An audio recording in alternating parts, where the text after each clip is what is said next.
This podcast is sponsored by nobody. Hey dudes, welcome to Splat from the Past, the only 80s themed horror and sci fi show where things can get totally radical. Now, today I will be welcoming back my good friend Marie Laurin. She's coming back on the show today. We're going to talk about masturbation for International Masturbation Month. We are also going to comment on Tawny Kitaen's death.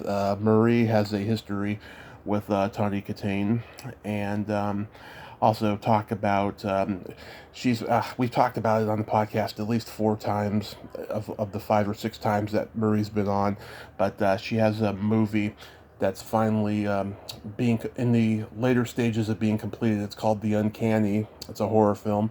Those of you who have listened to the previous podcasts can find out information about that. I'll just see how far along, how much the progress of its filming and completion is being done, and I'll probably tell her jokes at the end like I always do, and it's going to be a great conversation. I love Marie. She's one of my good friends. So, here is my new interview with Marie Laurin.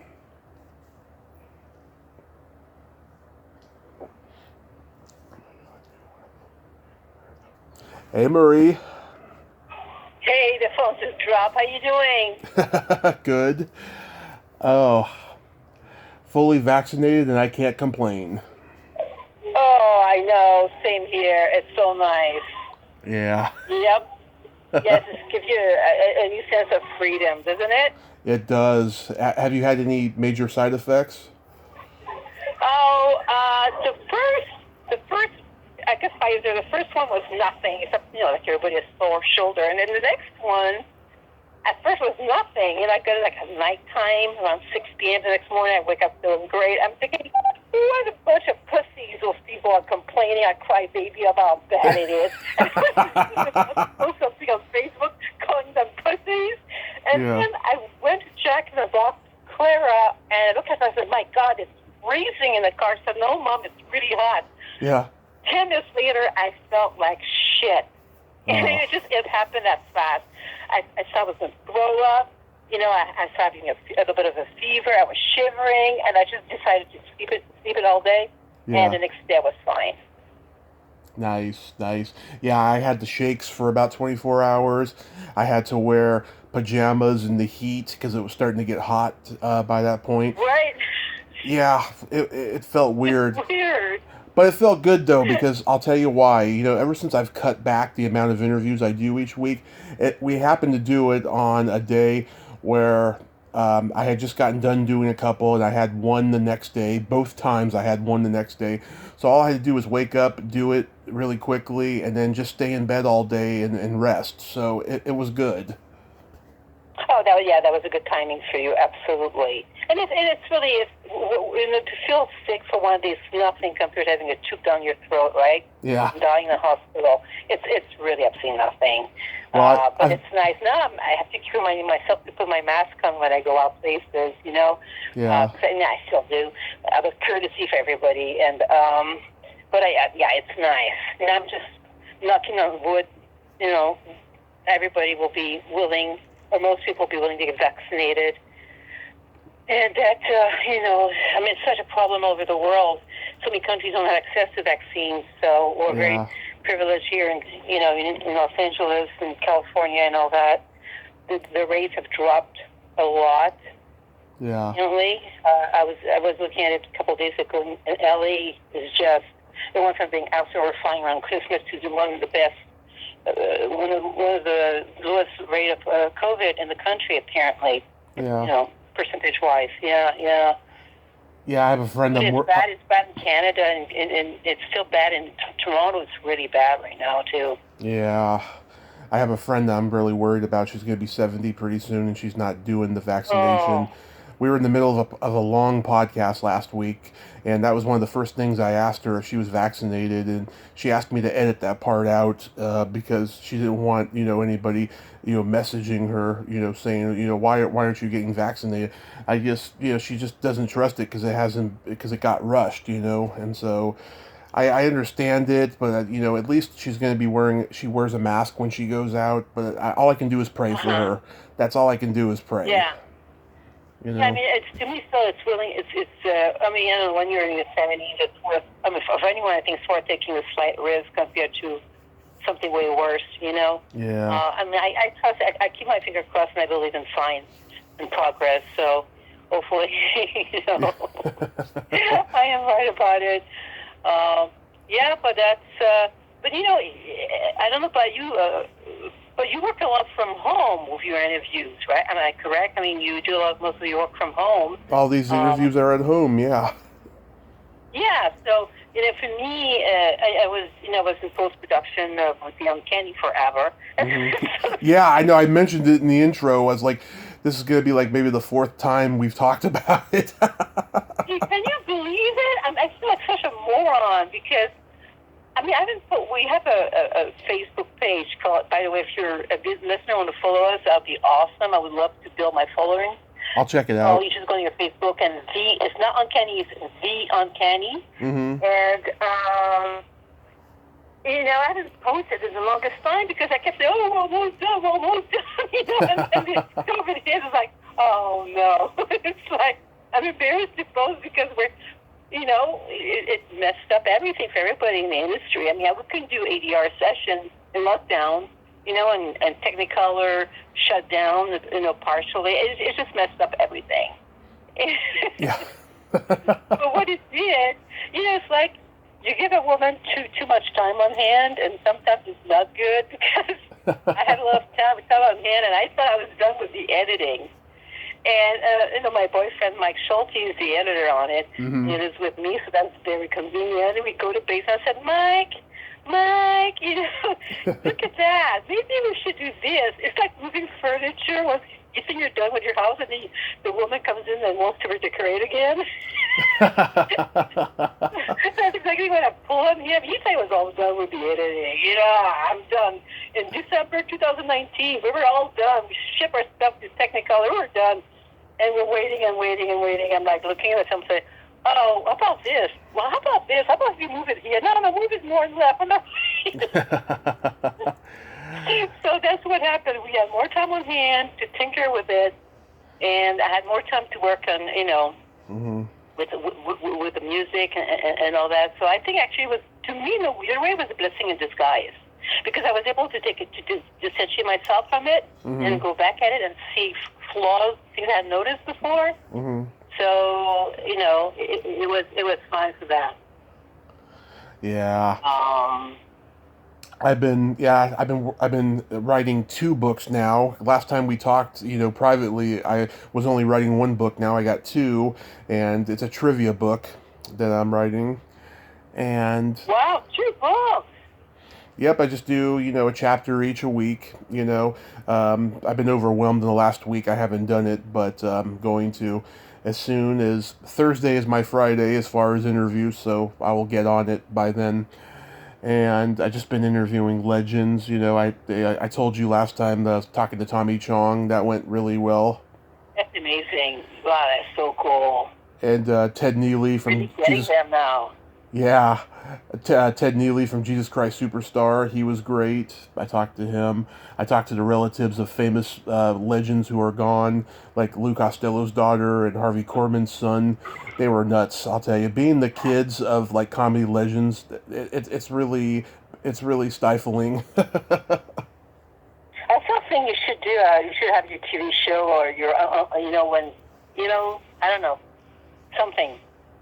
There's a lot of things I should do, but we're in a pandemic, so let's see how far it goes. Yeah. I don't know when the movie theaters are going to reopen again, and once they reopen, it's pretty back to normal. Because this is probably the last thing they'll be willing to, the states or county will be willing to open again. Right, to go to the movie because it's not essential. But that would be nice. I was wondering about film festivals. What's going to happen to just film festivals? Oh, it's all online now. Oh, some of them are going on right now. A couple people I know were doing some film festivals this past weekend. In person or online? In person. Really? Really? Yeah. Oh, I didn't know that. Yeah, I don't know what Wow. the outcome was, but they were doing it. Yeah. Yeah, that's what we're shooting for 2022 to apply for self. I I would hope think by then, I hope we don't by shoot. next film, this COVID will be over. I hope we don't shoot for 2023. I'm going to be 40 that year. Oh, shut up! You're just a baby, please. Oh, you're going to be saying that when I'm 50. You always been a baby to me. So, okay, this past weekend we lost Tawny Kitaen, and Oh my God, it was so sad. you knew Yes, her, yes, and yes, I knew Tony. Tony, I mean, it was I did my first commercial with Tawny when I arrived in Los Angeles. It was in 1980, so we were very, very, very young, yeah, late teens, early 20s. And there were four of us, four models that they flew us from LA to Mexico City for a Lee Jeans commercial that was going to be aired in Mexico only, and we were there for 1 week. And it was quite something else. Oh my goodness. I have absolutely fabulous memories of it, and Tawny Kitaen was my roommate in the hotel.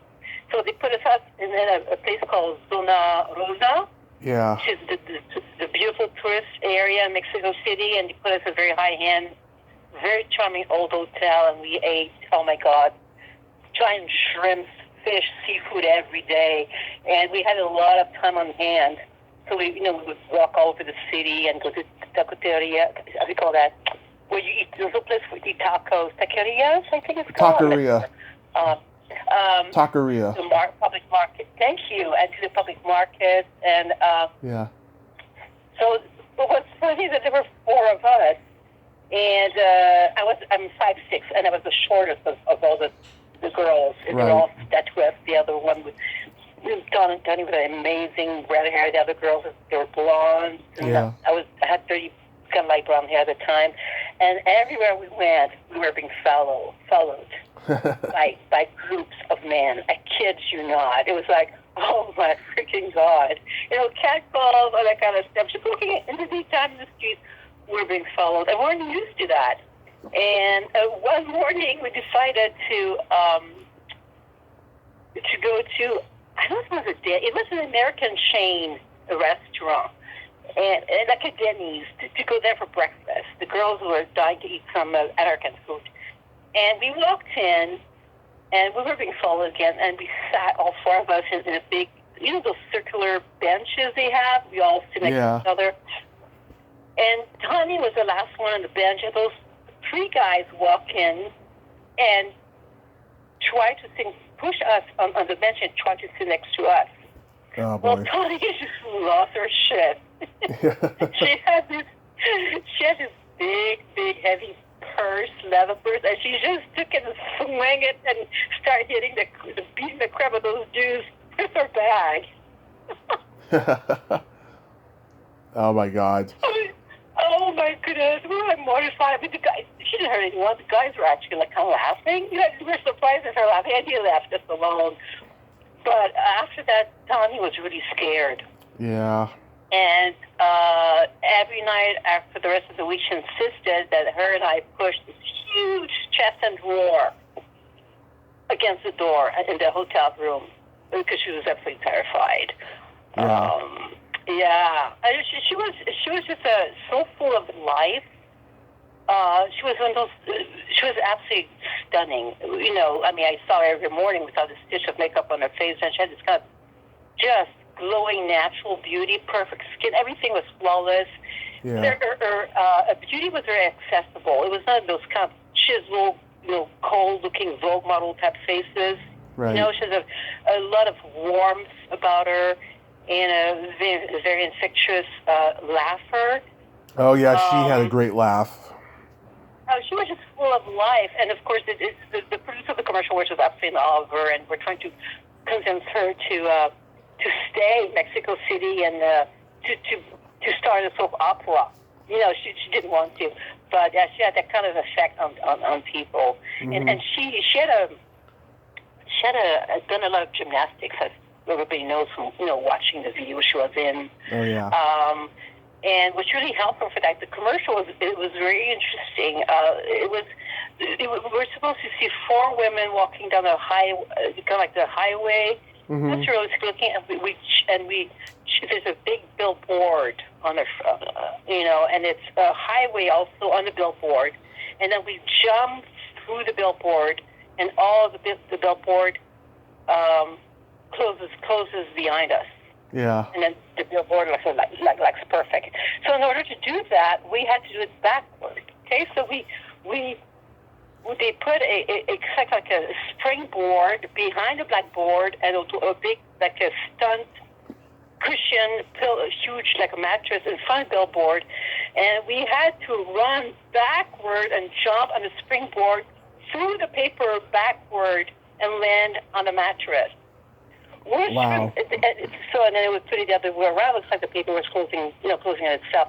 But, for Tawny, it was a piece of cake, because she could do flips and a bunch of stuff like that. She was a gymnast. But for me, I was the girl that was always the last one to be picked up on the basketball team when I went to the convent, Yeah. I'm so traumatized by that. I have zero athletic skills. So it was hard for me to do, but it was really a lot of fun. Yeah. So, yeah. I had just wonderful memories of that week I spent in Mexico with her. Mm-hmm. And yeah, it just took me by shock what happened to her. Yeah. I was shocked, but I wasn't surprised because just what happened, during the whole thing of that interview and stuff. Yeah, I could just see she was on a self-destructive path of some kind. Oh my God. I certainly did, even had and I had a background in psychology in college, and I certainly did not see any of that. Mm-hmm. Or spending a week with her when she was very young. It seems to me things changed, life changed a lot for her later on. Yeah. And she has 2 daughters, 2 beautiful daughters from what I saw online. It's just heartbreaking. Yeah, I met her 5 years ago at Southern Monsterpalooza, and she was in good spirits. She was great. We had a great conversation. We started following each other on Twitter immediately. It was all great, and then I don't know what happened down the line. Just things got weird. I don't really want to think about it or talk about it much anymore because I think she's in a better place now. And yeah. I just think she was a great person, and she did so many great movies too. And I know, the Bachelor Party, right, with Tom Hanks. Bachelor Party, yes. That's a classic, yeah. That's a great one. She did this one movie. It's so underrated. It was called, what was it called? Crystal Heart, something. I haven't seen that one. Yeah, that was a great movie. She actually appreciated the fact that I loved it. I said it was such a groundbreaking idea for a movie that otherwise did not get seen. With the whole heart thing in that, with the lab experiment and stuff. And I'll have to watch it. I haven't seen it, but I always thought after meeting Tawny that she would have a huge acting career ahead of her because of that aura she had about her and the way she looked. Yeah. Had great people skills. She kind of reminded me of the same charismatic presence as Julia Roberts. Claire plays her son in Still Magnolia, so had spent 6 weeks in Louisiana hanging out there with Julia and all that for the cast. Yeah. There was something very similar, that natural beauty and glow, but their life obviously went, very made different choices. Yeah. Yeah. I've had 5 guests die in the last month, and it's just been insane. Ann Beats was the first one. She was the first female writer on Saturday Night Live, and I loved that interview we did because we talked roughly an hour. We could have talked another half hour if she hadn't been lured away by whoever was in the house with her that day.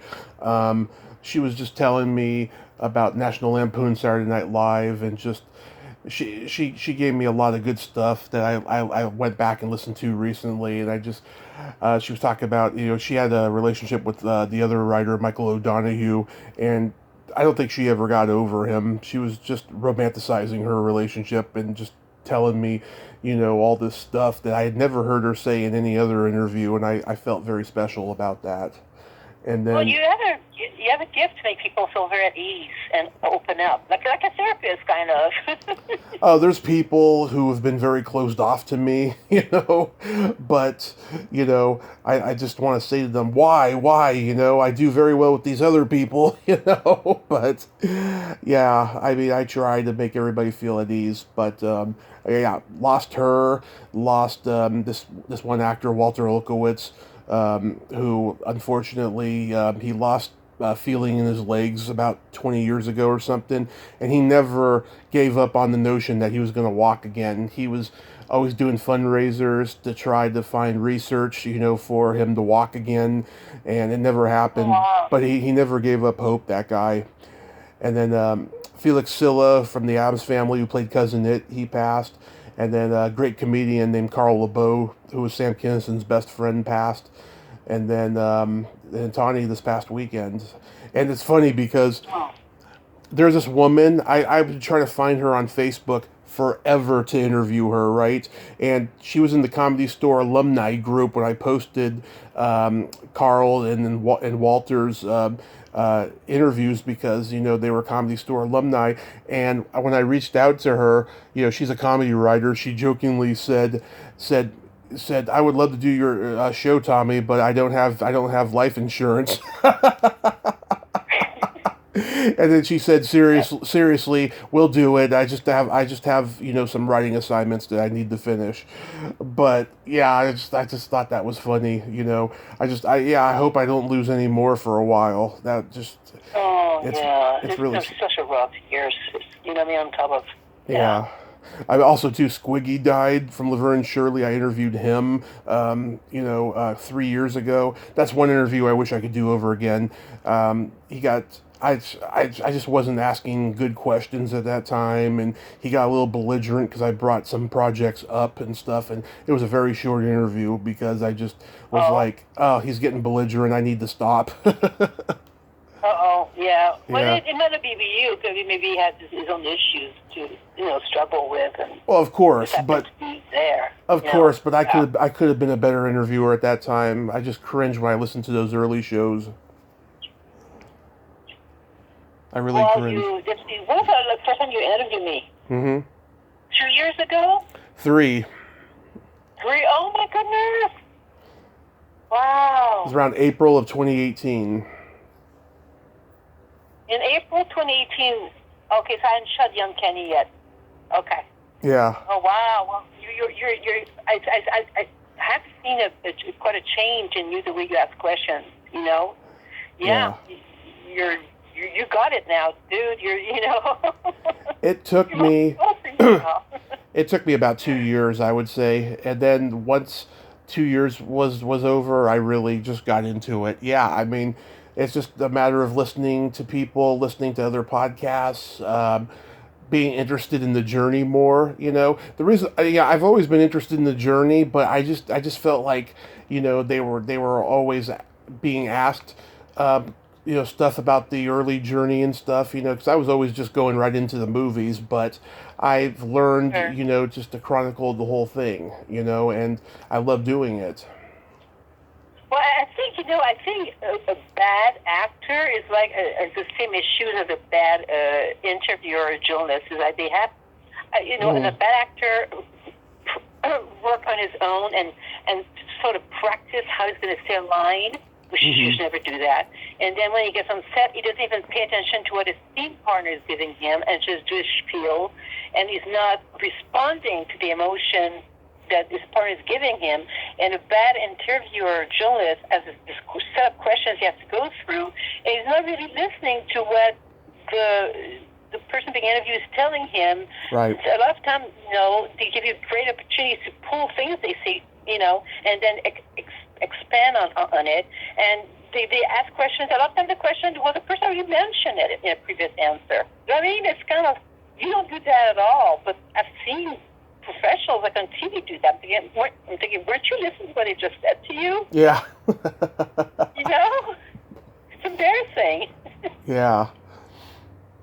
Sometimes I don't. Sometimes I don't respond if I don't know what the fuck they're talking about. I just move on. You know.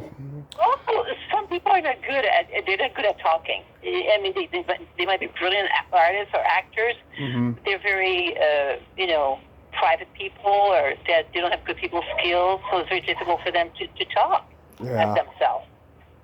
Mm-hmm. It's Oh my God! Oh, I'm in an interview right now. what happened? One of the crazy dogs. You hear that? We're not torturing her. She's just very, very mousy when she goes outside. She gets really excited. So, sorry for that. So it's International Masturbation Month. Mm-hmm. That's what you told me. I didn't even know about that. The month of May, yes. I was curious to know, Marie, how old were you when you discovered it? Were you young, or was it later? No, I think I was probably like yeah, I think I was around preteen, Mm-hmm. or 12, 13, something like that. Yeah. How I discovered, I cannot, because I figured you were going to ask that, and I cannot, absolutely have zero remembrance how it happened the first time. Yeah. I don't. It's weird. I just don't. But I would say it was about that age. How about you? So I started getting hard, probably around the time I discovered Tawny in the Whitesnake video, you know? I'm And laughing right now in my grave hearing that. yeah, because I didn't know what that was. I didn't know why I felt that way, and then of course, I watched a lot of MTV in those days. Like I remember seeing Susanna Hoffs in the Bengals video for Walk Like an Egyptian, and those eyes. I still just get excited when I see her do those eyes in that video to this day. And I don't know what video that is. yeah, at Katie Barberi in the Garbage Pail Kids movie. She's become a friend of mine since. I told her, I was like, when you touch your boobie and then put it on the boy's nose, I just used to wish that was me. you know, those were my earliest memories of getting hard, but it wasn't until I was 12 that I actually acted out on it. My uncle came over for 4th of July with his girlfriend and her daughter. Her daughter was 21, I was 12. I thought she was hot, and I couldn't get her out of my mind for days. And I got hard, and I'm like, oh my god, it won't go away. I gotta figure out a way to get rid of this, right? And I started just humping the bed, and I came. I didn't ejaculate yet. I didn't get semen until maybe a few months later, but I got that excitement where I was like, ooh, I want to keep doing that. That's fun, So that's how I discovered masturbation. Okay. No, I went to an all-girls school, a convent with nuns for 12 years. Right. But we had a few regular teachers there, and I know we had a teacher there named Monsieur Letourneau, who was just drop dead gorgeous. And he would come in with a suit, and he was wearing like an escort, like a scarf around it. You talk about An ascot, yeah. Yeah, around his neck, and he was married, and his wife was a lovely, beautiful woman off of Tyler's Street. But Monsieur Etono was something else, and he always wore that aftershave called Brut in English. He calls. Do you know that it's a green bottle? I don't know if it still exists. Called Brut. Oh yes, I use Brute. Yeah. Okay, so it has a definite scent to it, and we all like, and every time I would smell that later on, I would think of him and just get the shivers, But when he would leave the classroom. We would run to the board and sniff the we had a huge blackboard and the eraser. Yeah. The eraser. It could smell like him from his hand. He would go, oh. So other thing that inspired, he passed away last year, bless his heart, but I think he inspired quite a few lonely young tweens and teenagers girls' nights. Yeah. Yeah, I talked to this one Canadian actress last year. She told me that one time she was going on location to film something, and she brought her vibrator with her, and it showed on the see-through camera at customs, at the airport. I know that person you're talking to. Who? What was her name? What's her name? I worked with her on a show called Cover Up. And not Cover Up, Burt Reynolds, the Elf Striker. I talked about Wendell. She's blonde. Is she blonde? Or was blonde? She's brown-haired primarily. But that one she had TV series. I will not give you her name, but she had just gotten busted at the airport with her vibrator or dildo in her suitcase at a Canadian airport. Coming back from Vancouver. Yeah. Yeah, no, Wendell Meldrum, she told me a story. Oh, that's not her.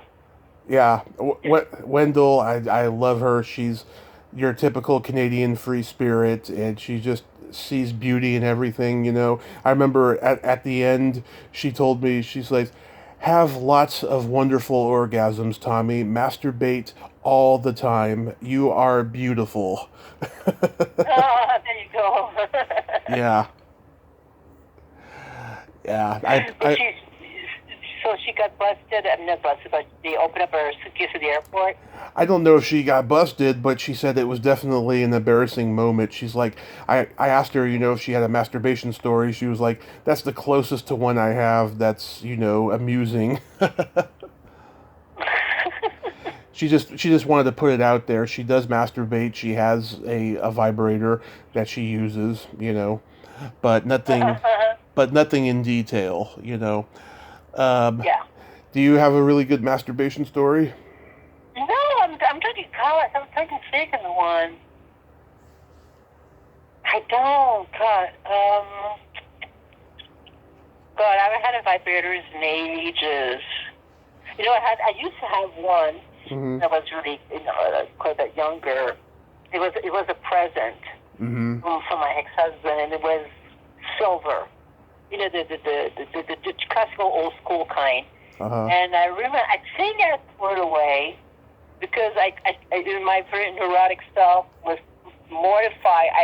As I thought that I would die, and my sister and I would maybe die in a car crash, and my mom and dad would come over and pick up my, empty out my house, Yeah. donate stuff and find the vibrator. So I think I threw it away. I'm a little bit of a neurotic sometimes. I got my moments. In those days, they looked like what they were. You know what I mean? Yeah. Now they make them so darn cute for women. I mean, they look like they're really, really cute, and also they're expensive. Oh my goodness!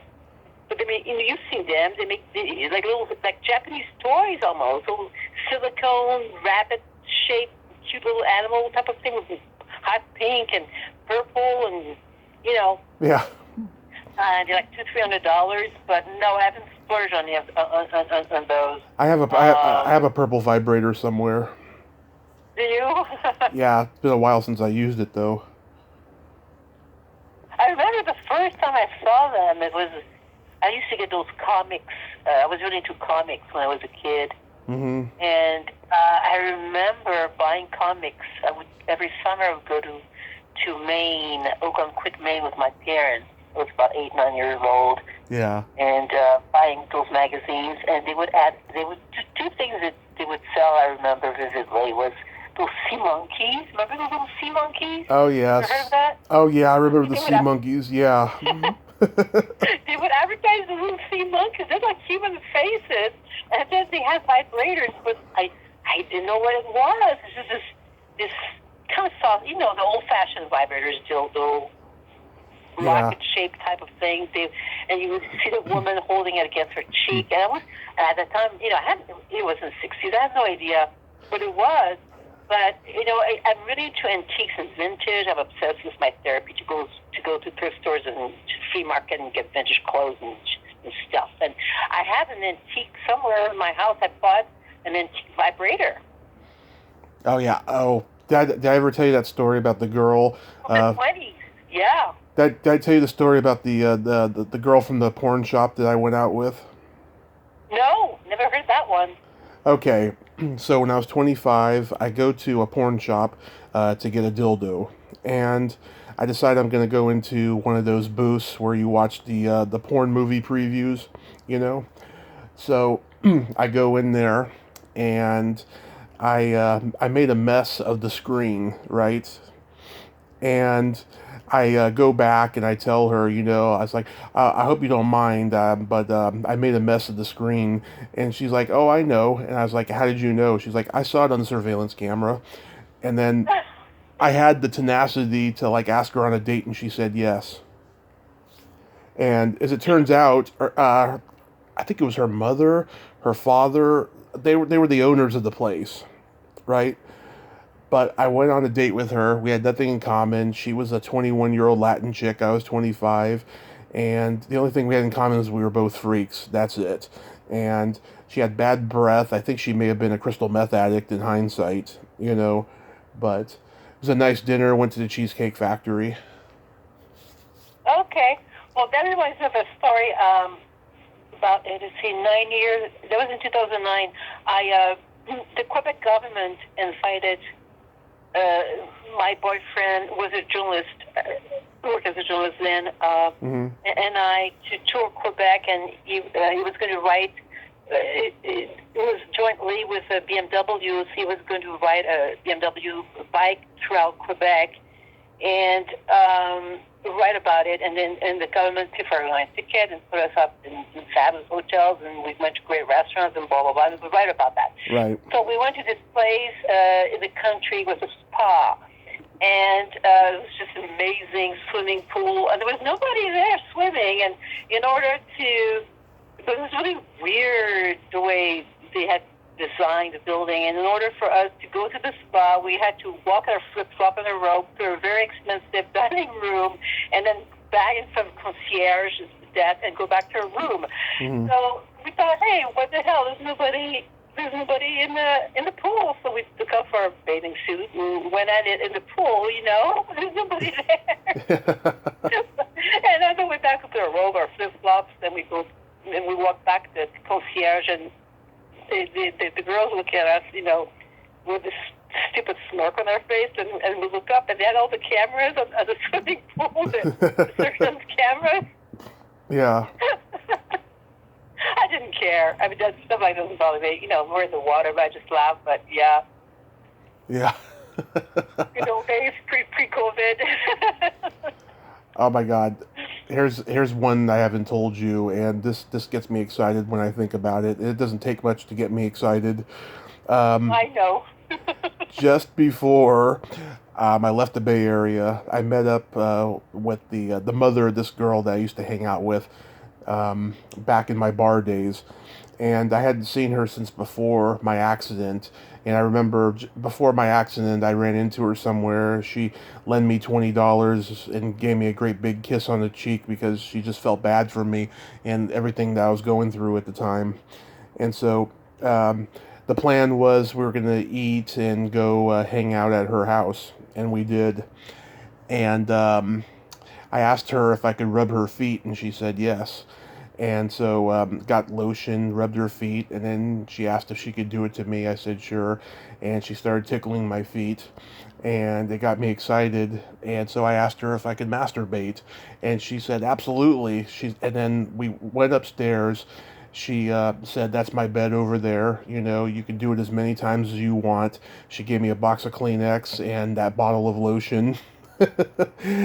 And so she went downstairs, and I just did it one time. That's all I needed. And came back down, and she's like, I heard you up there. Wow, you were having a good time. I was like, yeah, you started it. And so she had a car accident of her own many years before, and she just, I don't know, she has these mental issues where she takes things personally and stuff, right? I remember I told her a lot of dirty jokes that day, right? And she unfriended me, and her daughter told me that, yeah, she said that your language was way too much for her. I was like, oh my god, she told me dirty jokes that were just as bad, and she said the word retard a lot, and fuck this, fuck that, and I told her in a non-disrespectful way, well, your mother's had an accident years ago, it's not her fault, and she took offense to me saying that, so I'm not in talks with either of them anymore, unfortunately. Oh. Yeah. Yeah, some people get offended, especially, people get offended really easily, so, yeah. I don't know. I think she was offended. I was reading, I think she was. Go ahead. I think she was offended because I left some residue on her bed. Oh, well, what did you expect, Yeah. But go ahead. What were you gonna say? I was talking about being offended. I was reading something in the news that the cancel generation or whatever. Yeah.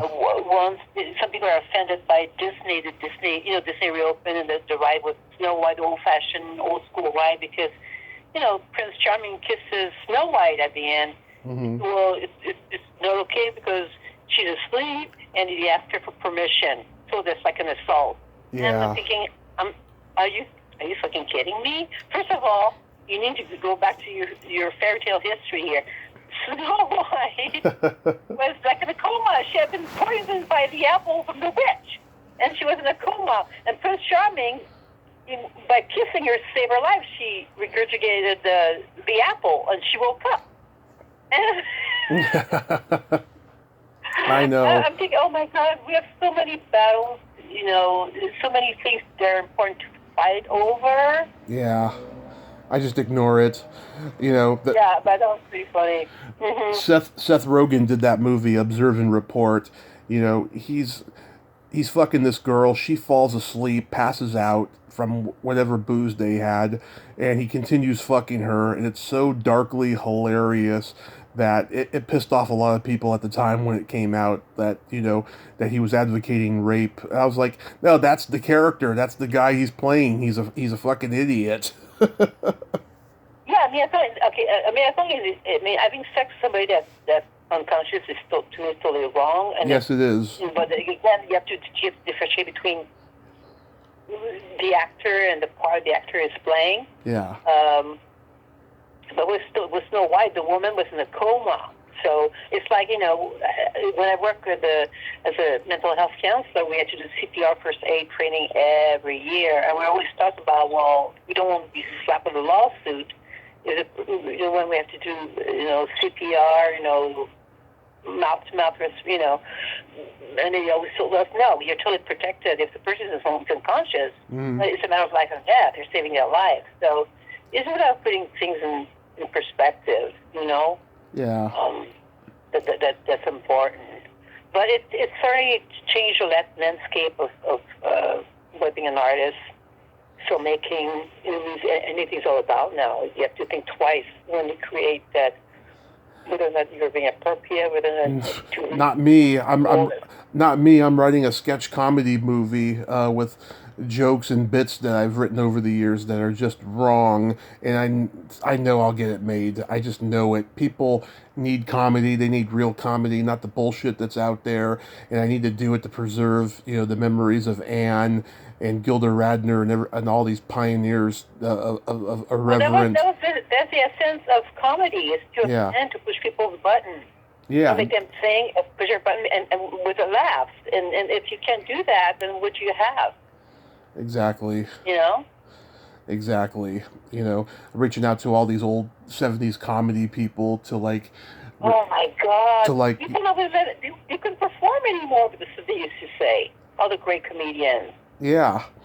I'm reaching out to all of them to talk to them, because this cancel culture is like eliminating their work, and we got to keep it out there fresh, and that's what I'm doing. I'm talking to one of the founding members of the Ace Trucking Company, which was an improv group in the 70s, on Thursday, and I'm excited about that. And yeah, so I'm not going to change, my point of view just because there's a lot of stupid people out there. Right. No, be who you are, you know what I mean? Yeah. Yeah. Remember when you told me that I should direct a female porn director? You should direct a porn, or you should interview, Interview a female porn director, you told me. yes. Well, I interviewed this one director. She directed a horror movie I like, and she produced a porn movie a couple years before it called Dracula Sucks. And I reached out to the female star of it. Her name was Seka. She was a very popular porn star back in the day and stuff. So these two podcasters I know, well, actually they're radio hosts, but they're pretty much a podcast because they swear a lot on it. They interviewed her years ago, and she was in bed with her husband, and he had his dick inside her during the interview. They didn't, enact it during the interview or nothing, but it made the two hosts very uncomfortable. I bet. Yeah, I don't know. I'll hopefully I'll get a response from her. But in the meantime, I've got all these people that I'm talking about sex and masturbation with this month. I reached out to a couple of guests that I had a good time with last year about it, and they were like, "Nah, I'm cool." Like, I don't mind talking about certain things, but not about that stuff. Going sexual. And I was like, okay. It's not for everybody. But so tell me about where you're at with the Uncanny. Well, the Uncanny, well, I guess some positive news. Finally, we're just a few days ago we were done with special effects. So, and we don't. It's not a kind of film. It's not that kind of movie. But we had a few tiny little special effects, and it's all done. And Mike today actually is getting everything ready to send to Technicolor today or tomorrow. They'll get the special effects thing, and then we're just waiting for the green light to go in there and spend the week. I think it's four days actually in studio with a colorist. And we're done. And this week I've also been doing my, I bought a program called, and if anybody is a filmmaker listening, I buy and crawl. It makes it so easy to do. Credits at the end of the film can be so tedious. And I bought this great program called And Crawl, and I'm putting in all my actors and crew, and thank you this, thank you that, all that kind of stuff. So that's what I'm doing this week. So we're really getting at the end there. For real. Yeah. Well, I think so. Oh, I hope so. I hope you finally get released because I want to see this thing. I mean, it must be very good to be working on it for so long. Well, I don't know about that. I mean, sometimes I don't know. Some people go on their life at something and they're so bad at it. So don't have your hopes too high. But I'm actually very proud of my daughter being the director. And I mean, it was a very, very small budget. Yeah. Very, very, very small. I mean, the other part is a nice Tesla. It's a really nice Tesla. And to do that, and we had the terrific, the crew worked so hard, so hard. And I was, and people in post-production, we had a very, very, very good people who jump on board to help us out. And it takes, they say it takes a village to raise a child. It's the same thing to make a movie. It's not just a director or the star. It's really the work of a group. You know what I mean? And if one person messes up, it's like a domino effect. Everything just, Yeah. That's good. So, yeah, I learned a lot. I was an actress before, so I must say I really enjoy post-production. I really love mingling and the sound, music, and all that kind of stuff. I found that to watch how you can change, manipulate audience emotion or an actor's performance through editing. It's absolutely fascinating to see that happening in front of your eyes. That is great. Yeah, I mean, ever since I saw The English Teacher, I just want to see this one really, really, really bad. Oh, you mean the French teacher? The French teacher. I'm sorry, not the English teacher. Boo! No.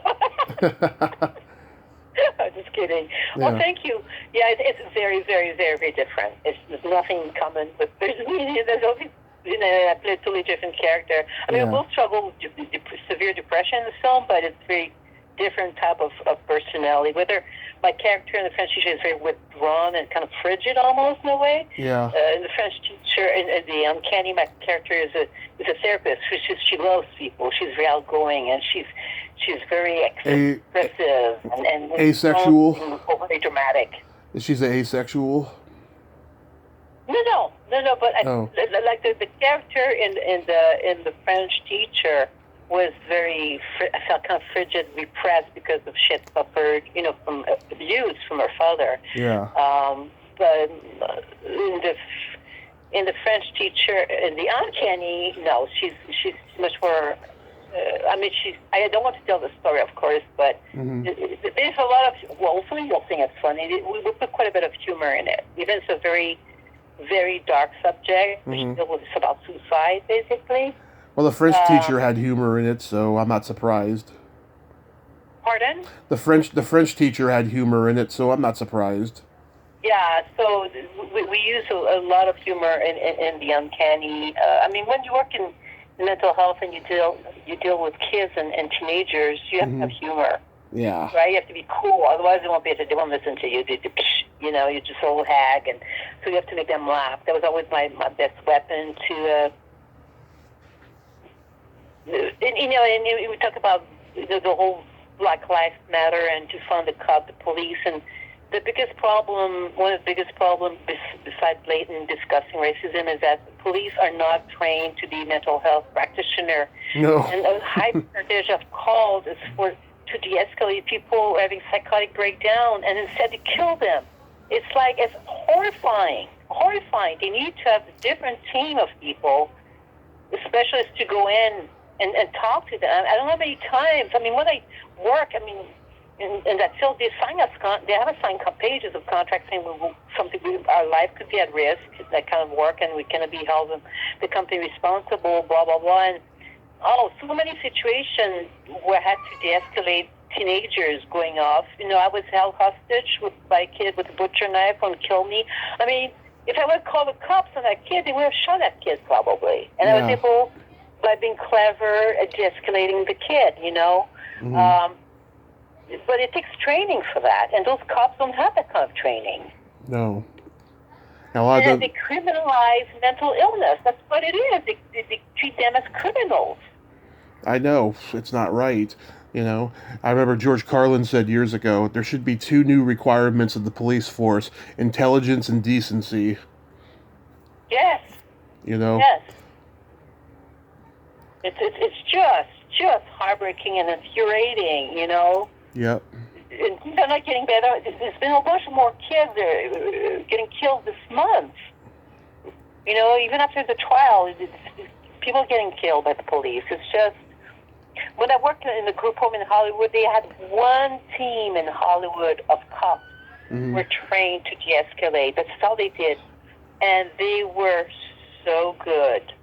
And I told them, you guys need to be therapists, and when I really called them, but I had, it was because I was often all alone, and the kids were way bigger than me. In a few cases, I had to call them, and they never pulled out their gun or handcuffs. They were so good. That's what we need. Bring some humanity at your work, Yeah. It's hard.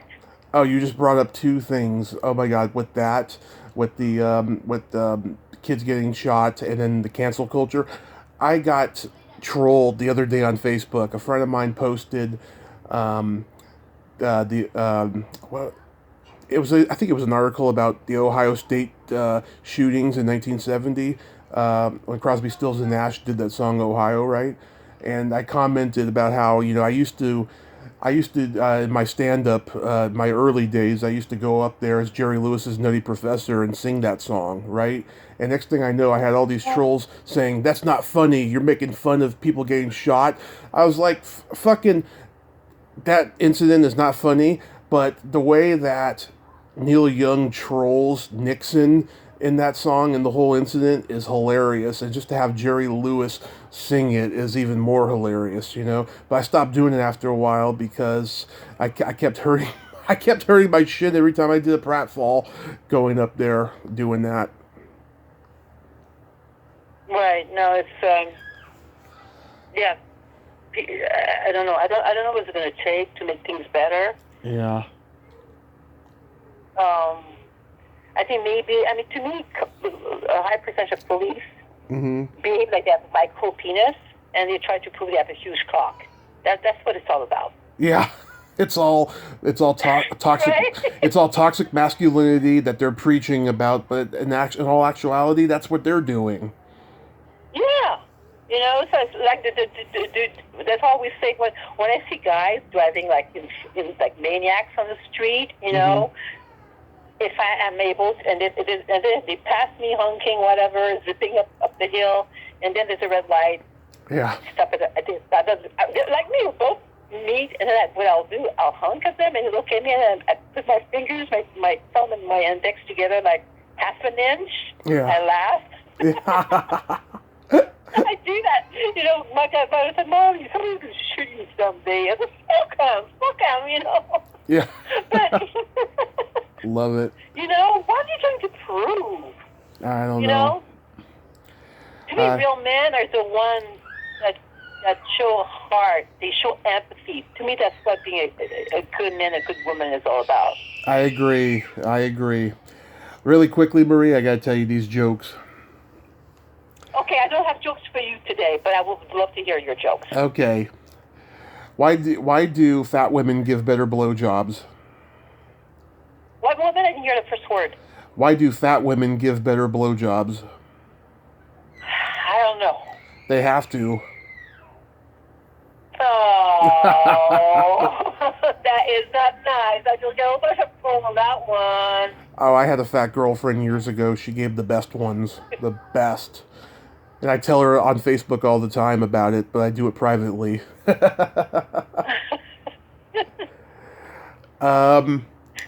Why? Oh God, this has been getting a really big response with people I tell it to. Why is drinking cheap beer like going down on your sister? I don't know that one. It tastes the same, but there's something about it that's just not right.